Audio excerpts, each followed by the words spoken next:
السلام علیکم۔ اس تقریر کے آخر میں سوال و جواب ہیں بہت ہی علمی۔ اس میں ایک نیا فتویٰ ڈاکٹر عثمانی رحمۃ اللہ علیہ کا میرے سامنے آیا ہے۔ کسی نے سوال کیا کہ کسی کی پیروی کرنا، یعنی کسی اور کی پیروی یا تقلید کرنا یہ کیسے ہے؟ تو ڈاکٹر صاحب نے سختی کے ساتھ کہا کہ نہیں، پیروی صرف اللہ کے رسول صلی اللہ علیہ وآلہ وسلم کی ہے۔ اللہ کے رسول صلی اللہ علیہ وآلہ وسلم کے علاوہ کسی اور انسان کی جو بندہ پیروی کرتا ہے، پیروی کہہ دے کہ میں اس کی پیروی کروں گا، یہ بالکل کافر ہے اور مشرک ہے اور یہ شرک کی بات ہے، گویا اس کو وہ رسول مانتا ہے۔ تو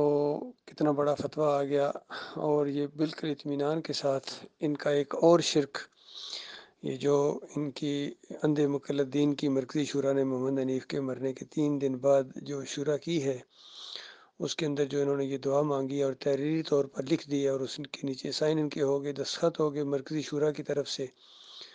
انہوں نے اس طرح دعا مانگی ہے کہ محمد حنیف کے نقش قدم پر چلنے کی اللہ تعالیٰ توفیق عطا فرمائے۔ تو یہ مشرکانہ دعا ہے، یاد رکھیے۔ صرف نقش قدم، یہ آخری رسول محمد صلی اللہ علیہ وآلہ وسلم یا قرآن کے اندر جو صحابہ اکرام کو معیار بنایا گیا ہے وہ بھی بالکل صحیح ہے، کیونکہ خود اللہ تعالیٰ نے کہا کہ ان کی طرح ایمان لاؤ، کیونکہ صحابہ اکرام جو ایمان لائے تھے نبی علیہ السلام کے اوپر، وہ بہت ہی مضبوط ایمان لائے تھے،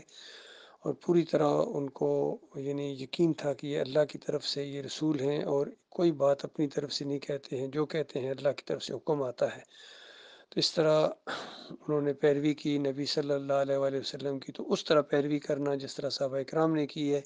یعنی صحابہ اکرام کے نقش قدم پر چلنے کی دعا مانگنا اللہ تعالیٰ سے، یہ عین ایمان ہے۔ اور کسی اور انسان کے لیے یہ لفظ استعمال کرنا کہ فلاں کے نقش قدم پر چلنے کی اللہ توفیق عطا فرمائے، گویا اس کو نبی مانتا ہے۔ تو یہ ایک اور فتویٰ ڈاکٹر صاحب کا آ گیا بھائی، تو پوری طرح ان کے شرک کے اندر واقعی اضافہ ہی ہوتا چلا جا رہا ہے، یہ بھی ان کی مشرکانہ دعا ہے۔